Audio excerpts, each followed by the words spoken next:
And it looks like we are live. If anybody's in the chat to tell us that we are live, I'd appreciate it.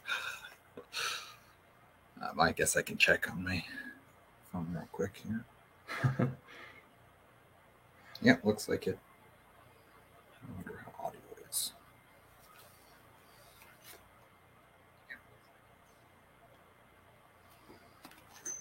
Sounds okay. So, cool. There's one person. Nathan Rack 00 or Nathrack 00. There we go. Live. All right. Thank you. Now you do this show. Okay. So Owen Edwards will be joining us in a couple of minutes here. And then the goal is kind of just to really talk a little bit about why we like Tolkien and stuff like that. So I've got a couple points that I'll just, or questions or whatever here. So let's see. And add to stream. Hello. There he is. All right. Welcome. Thanks for coming. Hey. Yeah, sorry, just getting my volume. Can you hear me okay?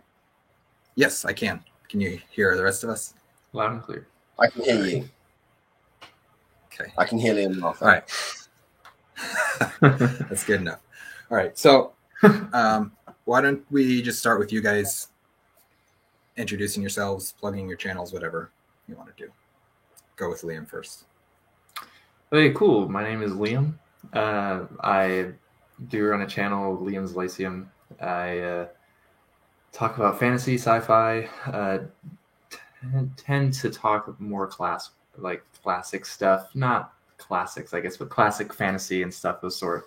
And I'm a huge fan of Tolkien. He's my favorite author. I don't actually talk about him that much on my channel, but he's my favorite, that's for sure. Cool.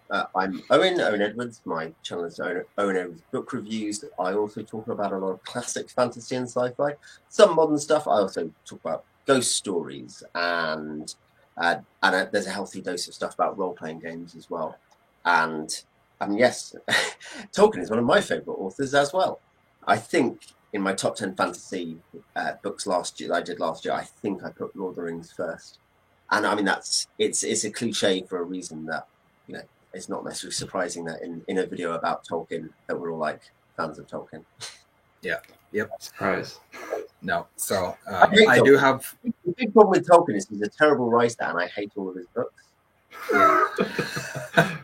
I mean, it would be fun to have somebody like that on to talk to and just hear why, but no, not this time. This time is just like Gush Fest, essentially. I do have, I think, both their channels linked in the description down below. If you aren't already subscribed to them, please go do it. Ooh, they're great. And then, so yeah, I'm just here to talk Tolkien a little while. I don't know how long we'll go. I won't keep you guys too long if you're busy and whatnot. But I guess kind of my first question would be, what was your first experience with Tolkien and what made you like his works, I guess? Are we going with me again first? Unless you want me to go first. I mean, I can go first since I'm already talking, I guess. So, my first experience, I mean, I guess if you count it indirectly or in some form, was, of course, the Lord of the Rings movies when I was really young.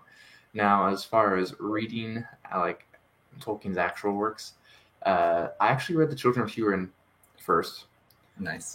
When I was in middle school at some point. It was on my mother's bookshelf, and so I thought it looked cool. I mean, it has an awesome cover, right? So it does, yeah. Grabbed that, read it. I read The Hobbit next, and then The Lord of the Rings, Silmarillion, and other things. So, but that's how it started, I guess. It's really only ever expanded since then. So I mean, yeah, just I could go on and on, but. Yeah, I don't know if I read The Hobbit or Lord of the Rings first. I think I read The Hobbit first. I guess I was relatively young. I, for whatever reason, got these books that I guess they were in our classic books, and I read them. And so I think I read Lord of the Rings when I was first, maybe 8 or 9. And I've read it, 3 times since, and I'm due to start a reread. But I haven't quite got to that yet. But yeah, I think I liked it then, and I've liked it each one. I have read also since, and I guess I was a teenager when I first read the Silmarillion and Unfinished Tales, stuff like that. And then I have since read. I own Children of Hugh, and I don't own the other long versions of the Lays, which are Christopher Tolkien's kind of like edited long either poem or text versions of his father's legends from the kind of early days of Middle Earth. Yeah. I don't own the other ones, and I do own History of Middle Earth, but I've only read bits and pieces. So I have read technically the Lord of the Rings sequel. I don't really remember anything about it. Yeah, You know, what's it, the Shadow Returns or the Shadow Rises or something? something like that. I haven't read it yet. That's it. Oh, I haven't read what was written about it. Yeah. And I think we might get to that a little bit later. But as What much about as you? I think What about you? it would have. What? Yeah. When did you get into? Okay. Okay. All right, I'll go through that. So actually, it was I think 2012.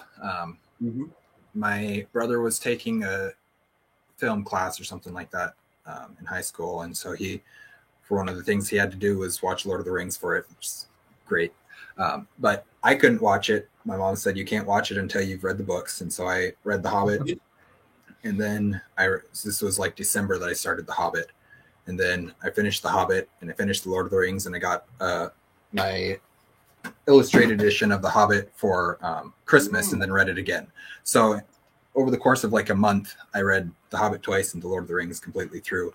And then that next year, I read pretty much everything that our library had of Tolkien. So I read Unfinished Tales and Children of Húrin, and I think that was all that they had. Oh, and Silmarillion. So I read those three.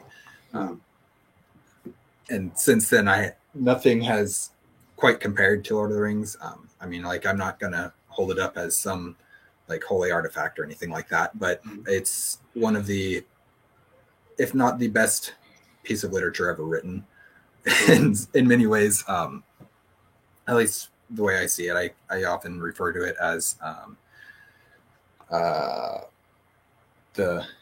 as close to perfect as is humanly possible, I think is what I say. So it's, I don't know, I really liked it. I stopped for a long time after that. Not stopped, but I didn't have more things to read. So every once in a while I'd reread The Hobbit, and then a couple of years ago I reread The Lord of the Rings, and then now I'm trying to read them, or at least The Hobbit and Lord of the Rings I'm trying to read every year. Yeah, very dedicated, reading it that often. Yeah, some dedication. Bryn says she's really enjoying Owen's accent. It's very Tolkien-esque. You can listen to Tolkien on YouTube. Thanks, Bryn. You can listen to Tolkien on YouTube. There's a reading of him doing the Ballad of Tom Bombadil, which is kind of almost, if you want a prequel to Lord of the Rings, the real prequel is the Ballad of Tom Bombadil, which includes a version of Tom and Goldberry's wedding. It's really funny. I watch it with the kids sometimes because it's the Lord of the Rings content they can have, you know, as small children, and they really like it. But yeah. Badger Brock trying to kidnap Tom Bombadil, things like that. So yeah, if you want to listen to his actual accent, you can find him on YouTube. Yeah, I have Tales from the Perilous Realm, which includes all of the Adventures of Tom Bombadil and a bunch of other short stories, and I haven't read it yet. I'm probably going to. I'm currently trying to reread through the appendices at the end of the Return of the King, and then use that as well as Unfinished Tales. And I think maybe I might try and get into a little bit of the nature of Middle Earth, just kind of to refresh and rebuild my knowledge of Second Age in preparation for the TV show. The appendices are obviously really important, not for the Second Age, they are for that too, but if you want to know about Aragorn and Arwen, one of the great lines, individually one of the most beautiful lines Tolkien ever wrote is in the appendices. We go in grief but not despair. We go to the pass beyond the circles of the world where there is more than memory, which is Aragorn saying to Arwen, because they're both human as far as fate goes, that they'll meet again in heaven, which is something you will not get if you just read the book. So the appendices are, as ridiculous as it sounds, a really useful thing to read, really good thing to read. Yeah, I don't usually completely read through them when I reread Lord of the Rings, but I'll pick and choose. Usually we'll reread the Aragorn and Arwen story, and then a couple other ones. But there's so much in it. I'm just noticing I read a section 2 days ago, I think, about the. I wrote it down. I can't remember. It's something like the Iceman of Forechell or something like that. Yeah, yeah. And I didn't remember them at all, but it's so interesting. Just the little world building pieces that are in there. Yeah, just yeah. the things that you can find when you're looking for that type of stuff. Yeah, definitely. Yeah. All right. Forechell, man. All right. Well, let's see. Just another question to keep the conversation going. What themes do you tend to look for and latch onto when you read Tolkien? Or do you have any, or do you just read it because you want to, or what is it about Tolkien that makes you latch onto his writing as much as it does? It's a good question. No, you worded that really well, actually. Sorry, it made me think of all my teachers who can't word questions correctly, at least. But anyways, no, I think that the thing I like, right, to me, or there's a lot, I can't just say there's one thing, is the good wins in the end. You know what I mean? Mm-hmm. The evil seems to always come back. You know, it doesn't go away, right? At least not in his world. The idea is, I assume, that it'll go away when, you know, Christ comes again, you know, with his Catholic stuff. But I just like that. It's also just, I don't know, the sense of almost nostalgia to it, with just the characters, the stuff they go through, the sense of nature as well of that. So I don't know. It's just, I don't know how to describe it. There's a lot to it. Yeah. Yeah, I think what do I most value or most take away or something? I guess that there is a lot to it. Obviously, world building. It is a beautiful world. He's a great prose stylist. One of the things I'm most kind of am bemused by when people. I understand people might say, "Oh, I read him and I found him complicated," but I think when people say, "Oh, he's a bad writer," I question their taste rather than their kind of. It's beautifully written prose, and I think also and this is true, and you see this particularly if you've read the Silmarillion as well. I think it's a really useful companion to this, the way in which he envisions the history of the world. Like Liam says, these big themes of good and evil, and of kind of how the different bits of creation interact, the complexity of all the philosophy and all world building interlinking. I think it's something you can spend a lot of time thinking about, and comes massively from his ideas about self-creation, the idea that he's taken part in the divine creative task by creating art, and that therefore reflects that. I think is really interesting. You can read that in, I think Tales from the Perilous Realm sometimes has on fairy stories in, and things like that. So his articles about writing fantasy are quite interesting for that, as are his letters. Yeah. I agree with both of you, and I definitely, that's a major portion of what I enjoy so much about it.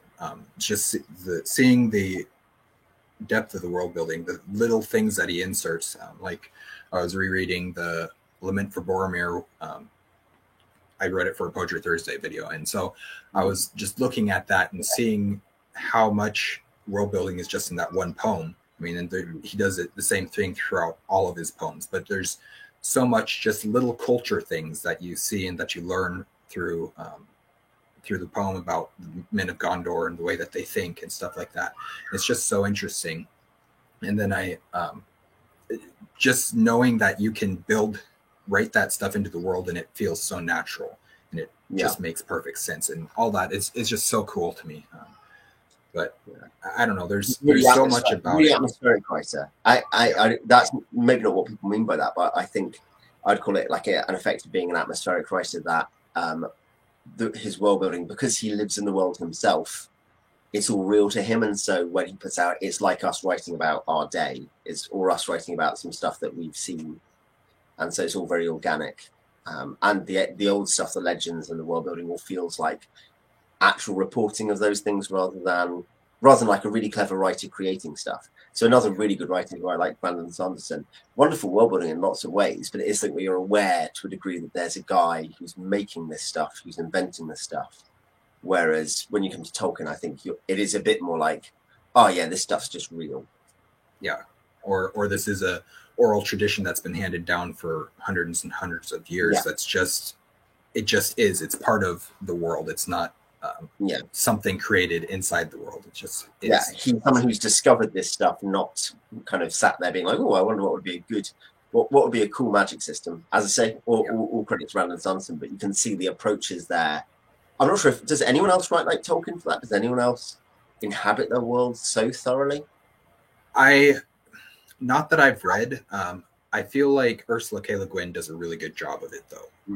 And I've only read 3 of her books. The first 3 are sea books, and they're phenomenal. And her writing reminds me a lot of Tolkien's, but even hers isn't to the same level. And I haven't read everything. There's tons and tons of writers that I haven't read. So, yeah. Actually, Liam, someone who has just a degree of that Tolkien-esque inhabitation. He's a lot more stylized, but is Gene Wolfe, I would say. I knew you mentioned him as soon as. Yeah.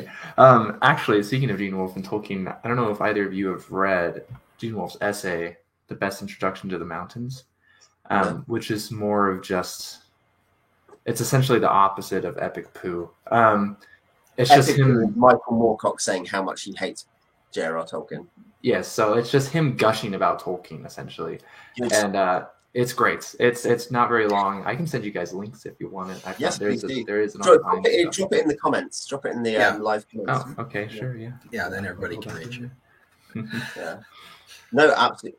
I think that's it. I didn't know that. That's not surprising though, and it's not just. I guess Wolfe was a Catholic like Tolkien, but I think there's also something about the way they look at worlds. I think it's really interesting that, as valuable as Michael Moorcock is in lots of ways, and Liam and I will be speaking about him soon, probably later this month.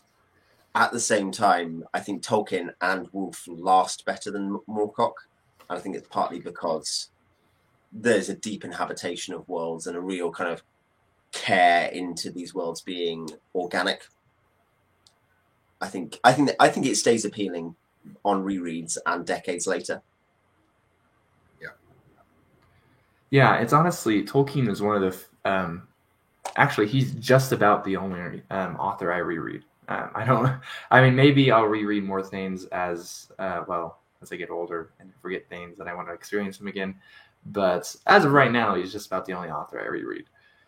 Yeah. Would you reread Wolfe, Book of the New Sun? Would I? Definitely. Yeah. Yep. Good. Yeah. So that. Whereas I don't think in terms of Moorcock's criticisms. Could you summarize Moorcock's criticisms, Liam, or what you think they are anyway? His criticisms of like Tolkien? One, he basically thinks Tolkien's world is a fascist world. That is one material criticism he has. He's like literally the only people who'd be happy here are actual fascists. That sounds like a joke, but it is actually part of his criticism of that. He thinks Tolkien is politically suspect. Yeah. It's an interesting thing, and Wolfe actually talks about that in the essay of sorts. He seems to respond to that complaint by Moorcock, which to me it's almost Tolkien seems very connected to how do I say this, like to the Germanic past, if I could say it that way, without getting canceled in today's age. That's what he studied. That's what he loved. You know what I mean? Like more so. He was an Anglo-Saxon. He's the scholar of Anglo-Saxon, of Old English and Anglo-Saxon history. Yeah. Yeah, and so it's just like I don't know. He feels very connected to it. He seems almost like he just seems like a continuation of it, to be honest. Because I read a lot of that same stuff, and I'm interested in it because of Tolkien. But it gives a very similar feel in a lot of ways. Of course, this is in some cases thousands of years later, Tolkien's writings. Yeah. But he does seem very connected to reality in a way, like way some things should be but aren't, which I think is something he actually writes about a lot. You know what I mean? Like the Rohirrim are essentially Anglo-Saxons, but they kept the horse. So it's just like he just stuff that like that all the time. Well, and I guess that's something that's actually part of Moorcock's criticism as well, isn't it? Is that really the politically suspect point that there is no Tolkien doesn't offer you an escape or a critique of reality. Moorcock would say. Oh darn! Yeah, I mean, of course, this is literally a point which, precisely a point that Tolkien had anticipated with his escapism comments. That escapism is fine, but I think, I think that's an interesting thing. The idea that the criticism of Tolkien is that even if he's a good writer, and Moorcock thought he's a great writer, that's the flip side. He did think he was an incredibly good writer, but that everything he would teach his audience was bad, more or less. That his audience would not learn to question reality or critique reality, would just learn to feel cozy and happy in this legend of the past that in no way pushed forward. Whereas I think Moorcock has always thought that writing has to be being at the bleeding edge of culture, whereas I think thought the opposite. I don't know. Yeah, Moorcock definitely has one idea, though. It seems like he's a one idea guy. Yeah, indeed. I mean, there's actually obviously probably a parallel there that Moorcock is really interested in this idea of heroism and balance and the way that law and chaos interact in the human nature, and is it possible to be great without also being evil? That I think those are themes that come up, and they're all connected. And you're like, oh, he actually has lots of similar interests to Tolkien, and maybe he doesn't realize it. It's just that for Tolkien, maybe Tolkien is clearer about the answers. He thinks order is better than chaos. That's a really simple thing. Moorcock's not sure. Tolkien thinks order is better than chaos, that it's better to have peace and quiet. Yeah. I think it's interesting how there's a lot of people who focus on or on this idea that Tolkien was very anti-industrial revolution type. He didn't want machines and stuff, like he didn't want any of that. Yeah. But the way I read that aspect of Lord of the Rings is that he's not opposed to it. He's opposed to it at the expense of nature. I mean, he doesn't want us to destroy nature to build something that destroys more nature. He wants us to still steward nature and love it and find the beauty in it. And then where there's a place for industry and stuff like that, but there's no reason to completely destroy nature. And I think people don't see that other side of it, where it's not that he's opposed to it, it's that he's opposed to it at the expense of everything that's good in a way, which I think, and I don't know, maybe I'm completely off base with that thought process, but I think you can see it in the fact that he was in World War I. He was dealing with the effects of industry booming and tanks and all that kind of stuff that was never there before, but he had to see it, and he saw the destruction that it caused. Whereas if he wasn't, maybe if he didn't see it in that aspect, in the aspect of war, he wouldn't have been quite so opposed to it, I guess. I don't know. I guess I can't really formulate what I'm thinking exactly. I don't know. No, I think that there probably is more nuance to his idea of nature and industry than is given credit for. Throughout, like you see Aule, the god of like the archangel, really, but like the god of smithing and creation, is a good character, and in fact, God ends up, when Aule is a bit kind of wants to have his own humans and makes dwarves, God, Ariel Iluvatar is like, okay, this is fine, but you also have to wake up after mine. Like there is a way in which like that is recognized and seen as a good thing, but there's always this risk of human desire for mastery surpassing our morality.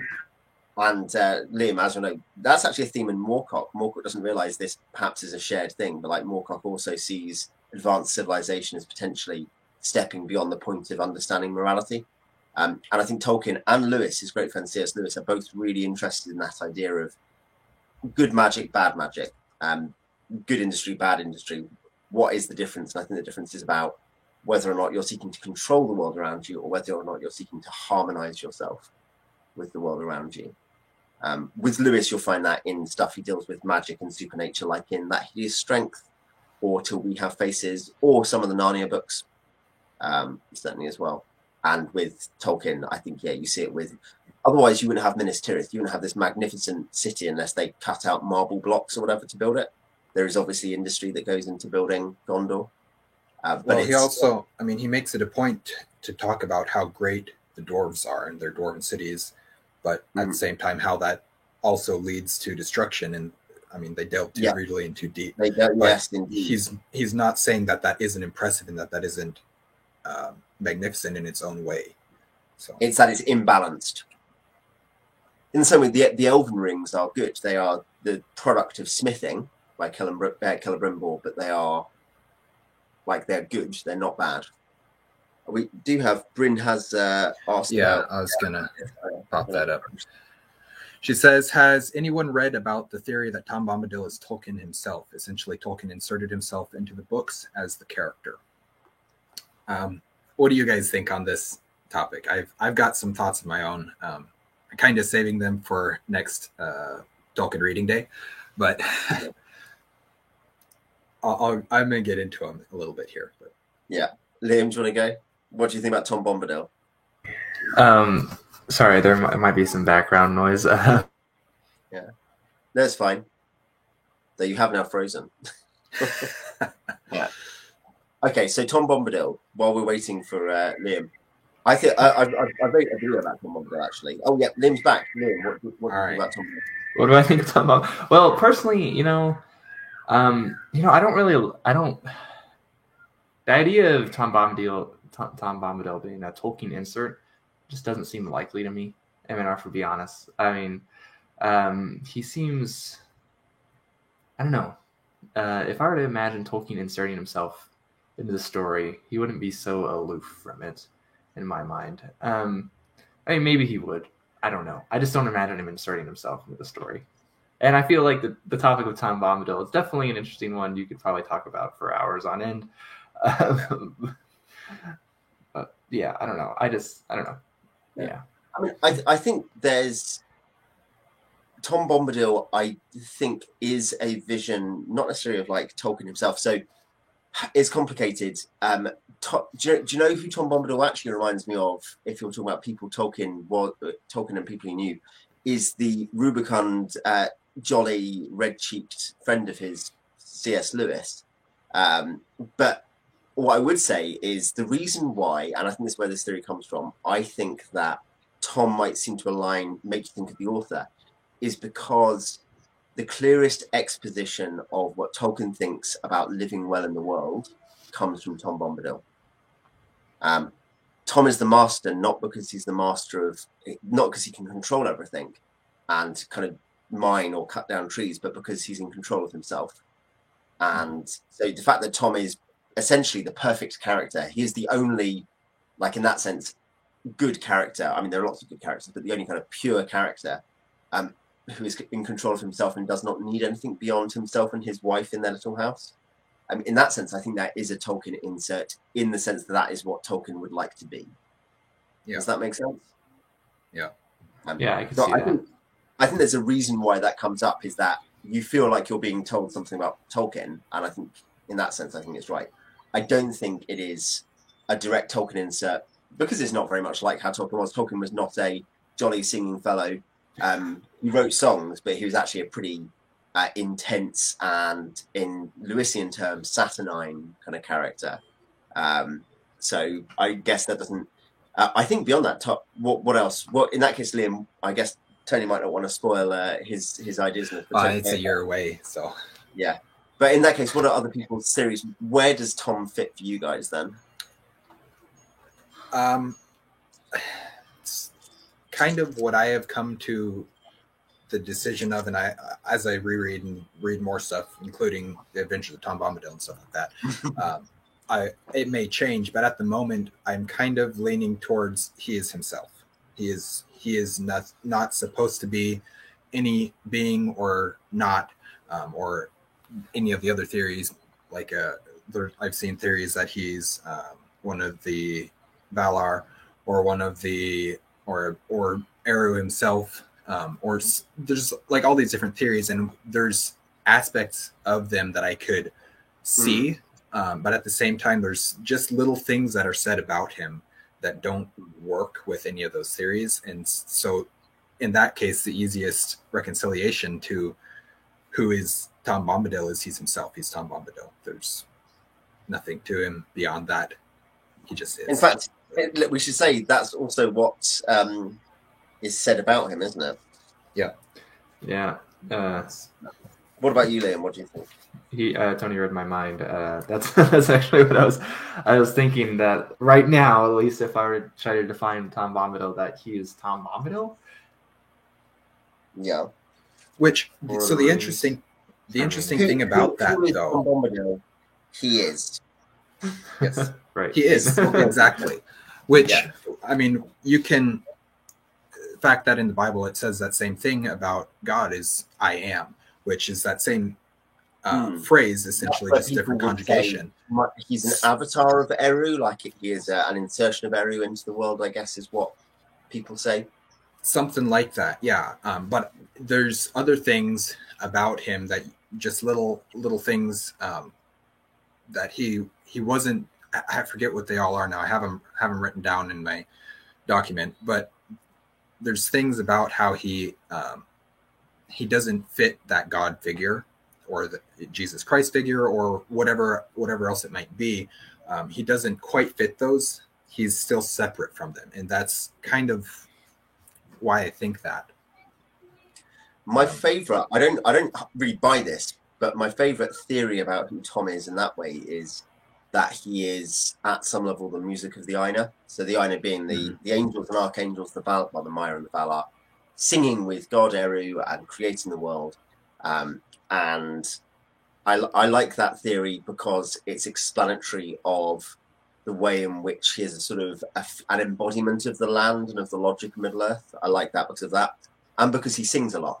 And singing, music and poetry in Lord of the Rings is a sign of order and of peace. There is very little poetry in the bad, grim chapters, and there's lots of poetry in the chapters where there are meaningful things going on, even if they are sad. And it's a really important moment at Cirith Ungol, where Sam begins to sing that an old song he's learned is when he has hope again. And so, yeah, the fact that Tom is the archetypal singer kind of points me to that idea of the music of the Aina.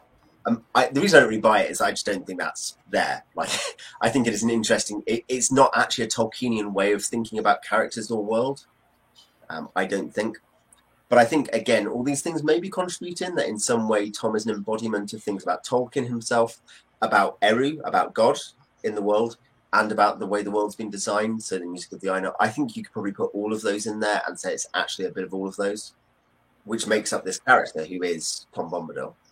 Yeah, I don't The see interesting- why it couldn't be several.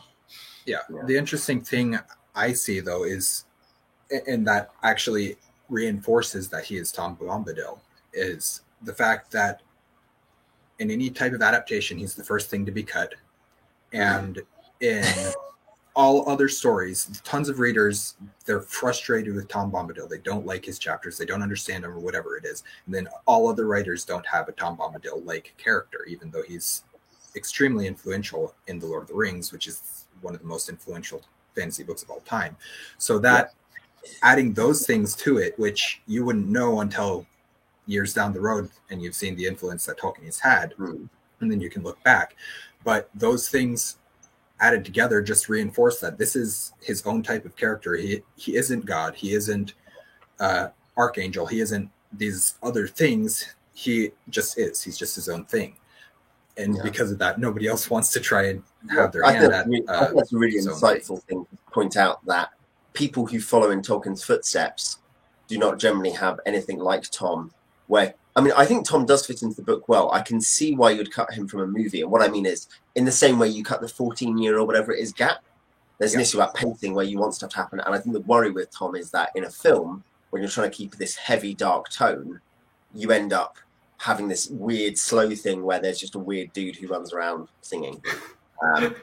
But it's also very necessary, because you get so bogged down in in the darkness of those first couple of chapters and running through the old forest and all that stuff.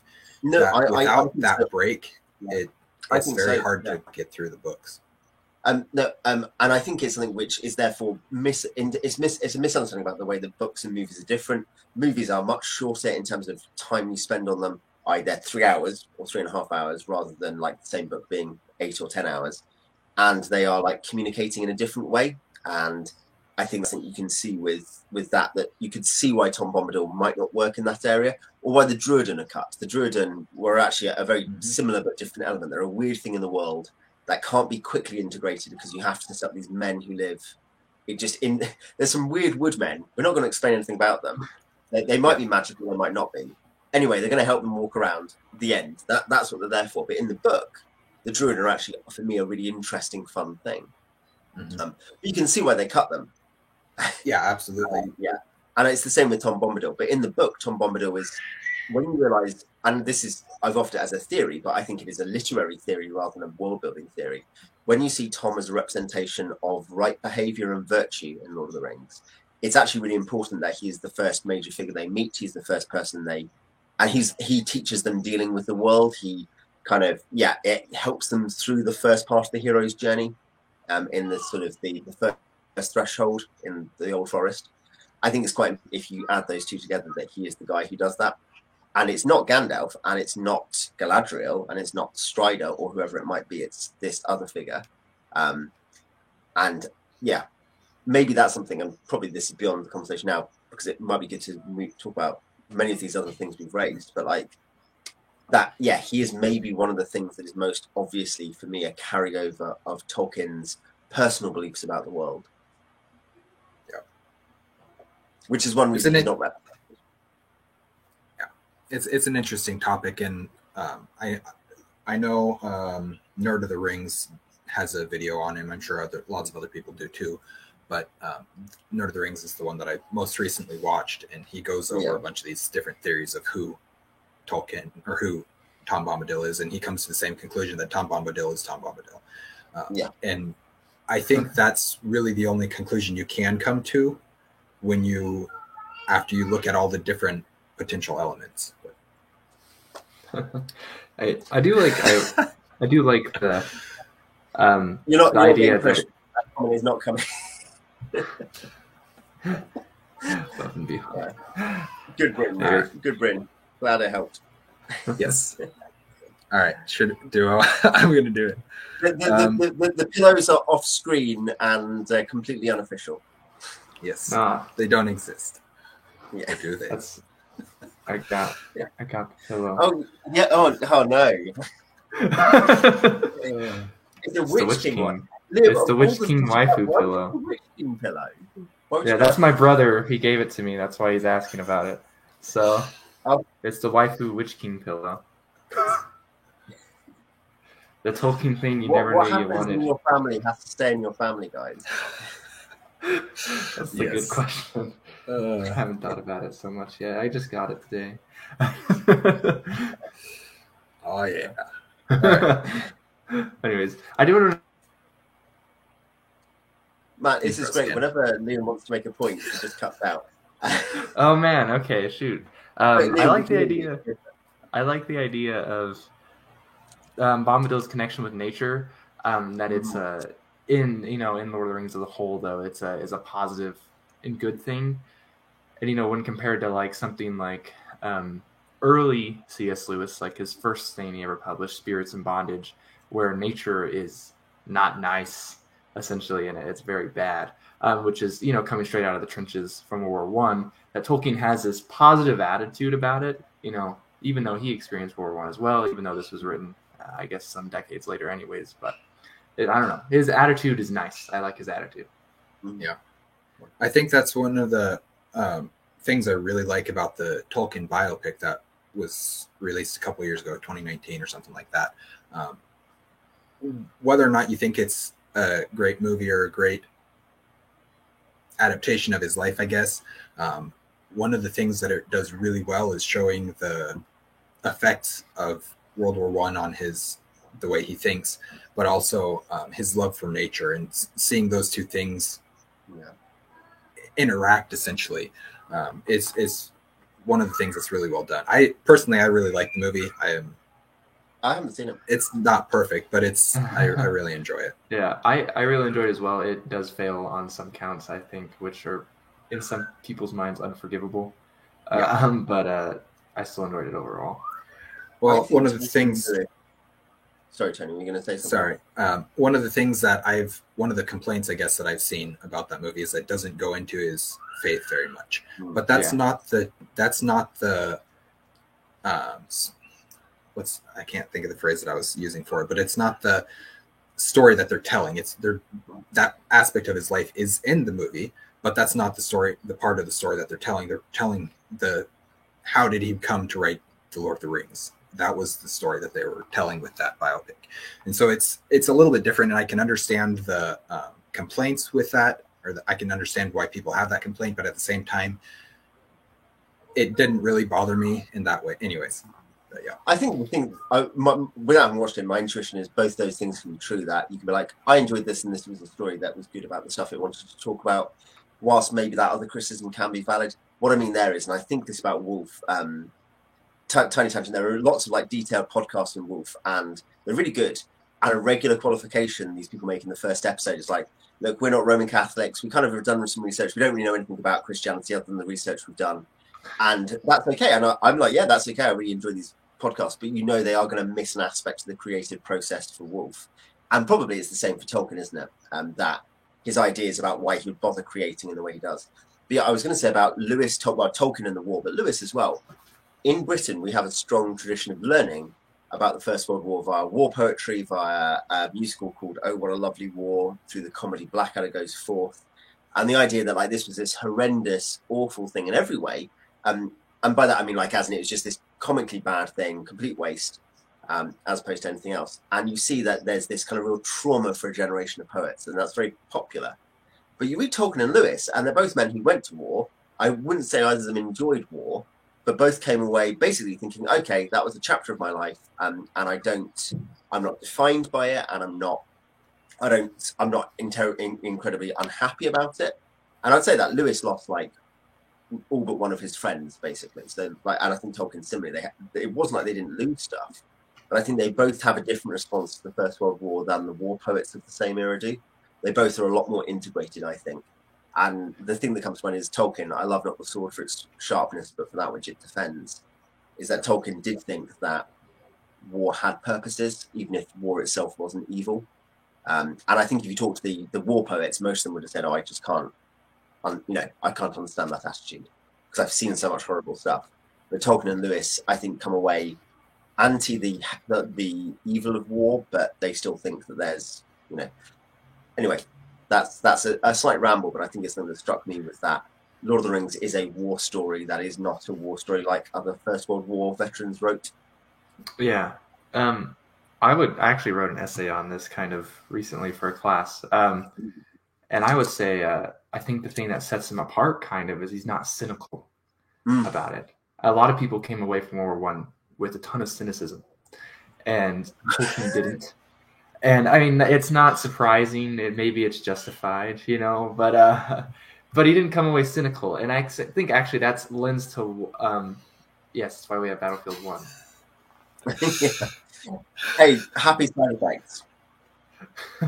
It's a great reason, I think, why The Lord of the Rings became so popular, or is as popular as it is that it has an underlying hope to it that a lot of these other like post-World War I, post-World War II things don't have. Tom Shippey mentions in his Heroes and Legends great courses, the very first lesson is on Frodo, actually. And then he goes into like Odysseus and every other classical one that you would think of rather, is because Frodo straddles the line of the old heroic and the modern heroic, just like World War I did. So Tolkien came away getting what he should have gotten from it. He understood it, and he saw it, and then he understood it, and that's something Wolf talks about actually, and not about that specifically, but that Tolkien understands things that other people don't understand, and I think that's part of his success, because while maybe we can't verbalize it, I think a lot of people, we're hopeful. Okay, human beings are hopeful, I would say, and so I think a lot of people resonate with that. Well, it's interesting because Tolkien is not. I don't know if you read some of his stuff. Given he's like, oh yeah, evil always rises. There's a decline from the height of the first age. People could read it like that. We're through down the ages together. We've fought the long defeat. Mm-hmm. You could actually read Tolkien as quite pessimistic, that he thinks things are getting worse. But actually, that's something which is to otherwise you misunderstand what happens when Sam goes home, opens the door, and says, "I'm home." It's why the Scouring of the Shire, of course, is like Tom Bombadil. The two most important things in the book, framing-wise, for Tolkien, are in no adaptations. And that might sound like a big claim, but I think it's fair to say Bombadil sets a program of behaviour and of how the world works and introduces the characters into the wider, dangerous world. And the Scouring of the Shire is they only ever went away to save the Shire, and the Scouring of the Shire is about when they save the Shire from the ravages of war. And I think when you realise that happens, that 3 of the 4 hobbits, like, great, I'm home, let's go and have an adventure. You know, they love it. Like the 2 aristocrats, Merry and Pippin, just like, fantastic, let's go and beat up some ruffians. And Tolkien just thinks this is fine. He doesn't think there's anything wrong with that, even though Frodo has been very deeply traumatized. And that's also fine. Like, he integrates those responses, and I think that's maybe where, through this overlay of things being quite depressing, seemingly, you could read it like that. Actually, things are hopeful because there is always the front door which you open, and your wife and children, or your future wife and children, are there, I guess. You could read Chesterton's Ballad of the White Horse, very important 20th century Catholic poem, which definitely touches some of those points about how the pagans, like, we have more heart to lose than you have heart to win. King Alfred sings to the Vikings. He's saying, like, you burn us and harry us, but we're going to keep going. And I think that's definitely there in Tolkien too. Yeah, quite beautiful. Recommend it. Ballad of the White Horse, G.K. Chesterton. And that one. Did you have some other prompts, Tony? Yeah.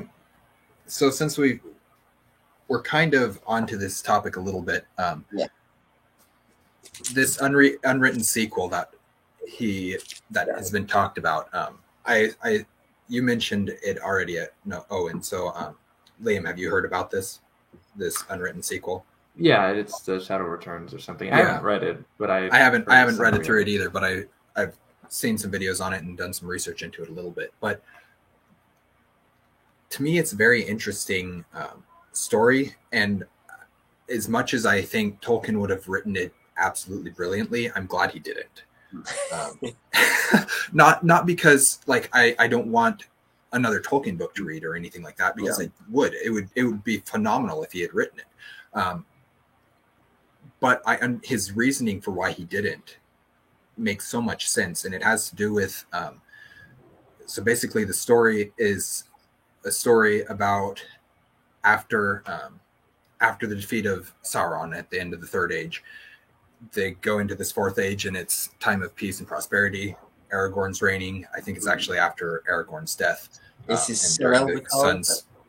What was that? Eldacar, I think his name is. Okay. So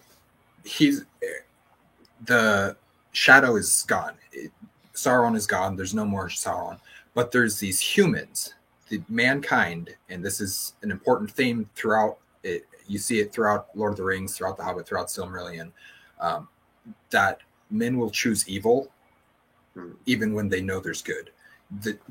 Not every man, but a lot of them will still choose to do evil. And so that's kind of the premise of this book, is that humans are going back and basically worshiping the dark, worshiping Morgoth and Sauron, and trying to bring back that shadow. And it's a very interesting, it would have become a really interesting story to read, basically a thriller written by Tolkien. And it, like, I understand, but I also understand his reasoning of, let's let this story end with the hope that it ended with. And in that way, I really agree that with his reasoning for let's not write this story right now. What are your thoughts on this story and everything?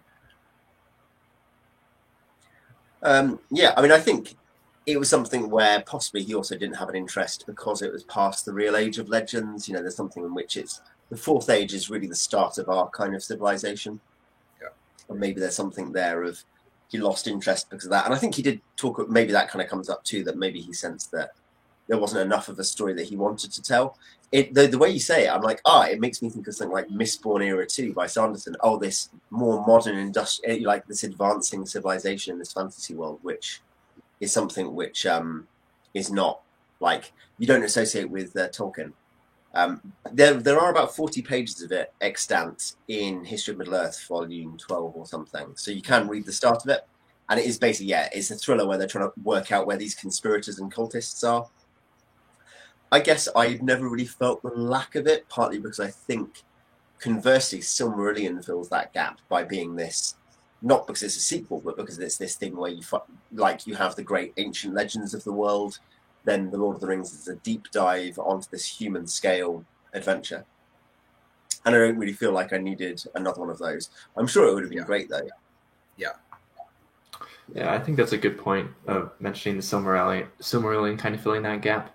And, it's the same thoughts, though, as T, right? That I'd probably enjoy it if he had finished it. But I agree with his reasonings on to why he didn't finish it, and so I'm 100% okay with that, So, and I think it's also a testament to Tolkien's mindset, the fact that he had another story that he could have told, and if he wanted, by the time he would have been writing it, his Lord of the Rings and The Hobbit were selling really well, so he could have told another story and made money from it, but he felt it was better to end the story where it ended than to make more money off of it or whatever. Like, I think that's a very interesting, and it's just a look into his mindset a little bit more, because you see very often nowadays people write a series and they're like, oh, I'm done with this world, and then a couple years later, oh, I've got another story in this world, which all the time. Okay, if you have another story that you're wanting to tell that's worth telling, then go for it. But if you're doing it just for the sake of making money, I understand you're a writer, you need to make a living somehow, but at the same time, it's kind of less genuine in many ways. Well, I think Tolkien, I guess this is one of the things that Tolkien had a perfectly good job. So this was his hobby. He'd started writing in the trenches, which you already kind of adverted to. I think he first talks about the Noldo, so he starts talking about the Proto-Silmarillion in 1916. Is that right? Something like that. Yeah, something. He's in the trenches, and he doesn't actually publish anything serious on it beyond a couple of poems or whatever for over 20 years. And then it's another decade before Lord of the Rings comes out. And then he again publishes a few poems and short stories, and then he doesn't publish anything else. And I think it's because there's a high degree of perfectionism about it, and he didn't have the economic. It'd always been a hobby for him. Whereas naturally, for like a full-time writer, completely fine to be like, oh, I've got a cool idea, I'll write about it, or maybe I can go back to that world. I like writing about that world. I'll publish something. If Tolkien were a full-time writer now, there'd be a lot more pressure to keep publishing, whereas he was and maybe this is the real curse of your Patrick Rothfuss's and George R.R. Well, Rothfuss maybe more than Martin, but Rothfuss or Scott Lynch is maybe like you've got people who only have a couple of great books in them that satisfy them, and they then are like, oh, well, I could write this other book, but I'm not happy with what I'm writing. So we're like, why don't they finish the series? And it's actually partly because they are a full-time writer that they're trying to do this thing that just doesn't fit them. Whereas Tolkien never had that pressure. Yeah, it's to me, it's interesting that it is great story. Yeah, your brother. Yeah, my brother's a dork. That is a really cool thing. Thriller writers are amazing for that. Is people who write functionally the same book, and there's an audience there who are like, man, all 50 of my what's that James guy as well? Like all 50 of his books, they're all amazing. Like they're the same Patterson. James Patterson, that's it. Yeah. Yeah, man, those guys. But man, I don't remember what I was actually going to say. That's okay.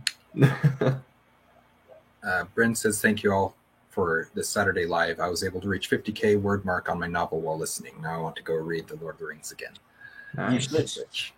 Congratulations. Yeah, it's great. You should. Bryn's a friend of mine, a close friend of mine. So I don't know how much she'd want me to talk about her story, but I've kind of just been helping her a little bit with the story and with making sure things make sense a little bit. So it's cool. Yeah. It's been fun. That's pretty cool. Yeah. You know, that I remember what I was going to say. That I think it's funny. I see memes sometimes. Okay, maybe I shouldn't talk about memes, but I see memes sometimes making fun of essentially Martin or Rothfuss not being able to finish their books. And they compare him to like Tolkien. I was like, you realize it took Tolkien like 17 years to write The Lord of the Rings? Like, and the Silmarillion was never published while he was alive, and that was for a reason. I mean, or several reasons, really. But I mean, like, so it's just like, I don't know. It's just a weird comparison to me. But he does seem a little bit like a perfectionist. You bring up the interesting role of Christopher Tolkien there, which is that the Silmarillion as we have it, and Chris Tolkien would always have said, this was not my father's book. This is a book that I've edited. It's my father's work, but it's not something he would have said, oh, this is the... But I think that's underrated, and I say that in praise of Chris Tolkien, not in criticism. In that the Quenta Silmarillion that we have is an amazing legendarium, but it doesn't exist. It's not something you would go and find a single manuscript by J.R.R. Tolkien called that. There are lots of drafts which Chris Tolkien worked from. And there's some ideas that Chris Tolkien, that his father started to pick up in the late 60s and early 70s, that Chris Tolkien just ignores because you can't reconcile them. One thing, Tolkien started to despair about the idea of having a flat world, because he was like, well, that wasn't actually how God created the world in his view. So I can't do that either. And I think Chris Tolkien just probably read that set of letters and was like, nah, doesn't matter. And that's an editorial decision. That was the correct editorial decision, right? Like and I'm not saying Tolkien couldn't have made better material if he'd finished it, but Chris Tolkien looked at all the material he had and was like, I can't just dump it all on top of people. I have to make a version of this. And he made a version that was roughly from the mid-50s to the mid-60s, and that's a very good book. But in that sense, I think it's maybe underappreciated that the Tolkien we have now, not the success of the main two books, but the Tolkien we have now is partly legitimately the creation of Chris Tolkien, and we are better for that, I think. My view. I would agree, honestly. Chris Tolkien, I think, I would just give him a lot of praise. But at the same time, right, I mean, like, the Children of Hurin, the Silmarillion, to a lesser extent, Beren, Luthien, and Fall of Gondolin, because they're more fragmentary. And, But they're great. They're great books. I mean, they're favorites, right? You know, and so I'm glad we have them. But I recognize that they're Christopher's splicing, you know, like, and making something that is I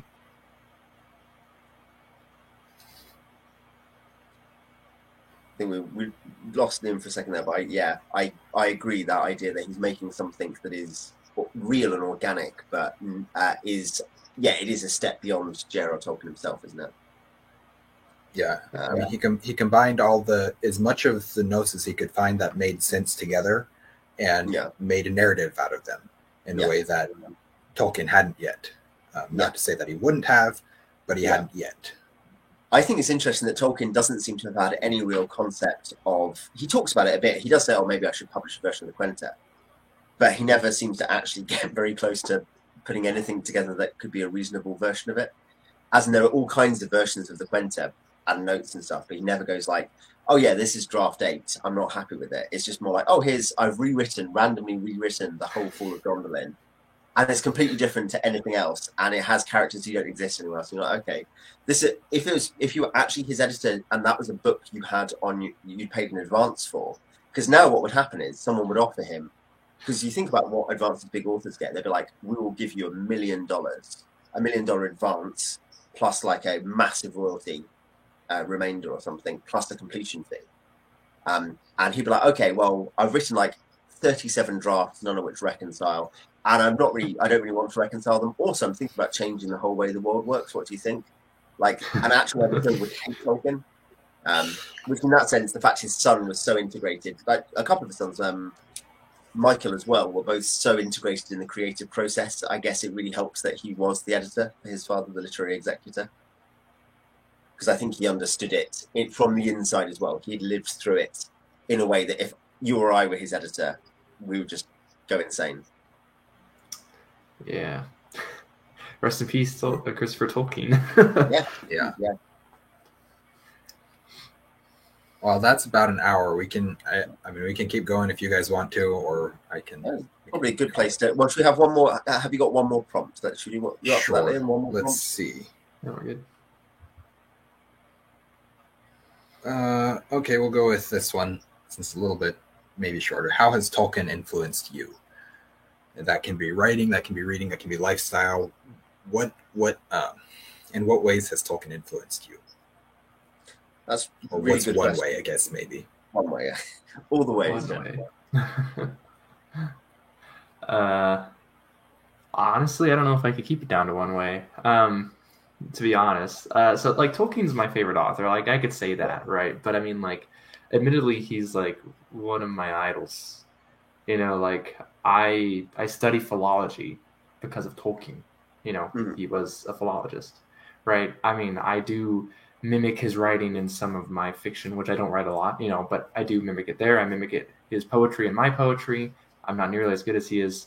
But you know, like same with his I mean, I'm Christian, and I mean I'm not Catholic like he was, but I mean like he still influences me there. You know what I mean? Like his faith is still, you know, inspiring in a lot of ways, right? So there's a lot. I don't feel like I could make it any smaller. I could definitely make it a lot wider, but I could probably leave it there. So yeah, I think he's one of those writers who, for me, has in a literary sense informed my worldview, and that I don't know if that makes sense. What I mean is that he has shaped the way I see the world, and there's lots of people like that at some level. David Gemmell, very important figure like that. Terry Pratchett, actually, C.S. Lewis, people like that. But I think Tolkien is definitely an early influence who gave me a sense of the higher things, and I think the way in which he's trying to write a origin myth for England, you know, that's an intentional thing. He wants to write Norse myths, but for 20th century England. And I think that's an interest, which is one of those things maybe Moorcock should, if he understood more, might have actually grasped onto. But I think that's an interesting thing that he is writing about his home. He's writing about a way of seeing the world imaginatively, which I think has really stuck with me. And there are lots of influences, lots of areas Liam said as well, but like certainly a big thing is that he gave me a sense of higher, more beautiful things and of a way of thinking about the world imaginatively that has really stuck with me. Yeah. What about you, Tony? I think probably the biggest way, it's got a couple different things that ties into it, but he's a philologist. He studied languages, and seeing his creation of the many, many different languages that he created and incorporated into Lord of the Rings, that gave me a desire to study language and to learn languages, not for the sake of understanding the process of creating a language or anything like that. It was more for the way that it can help you to communicate with other people.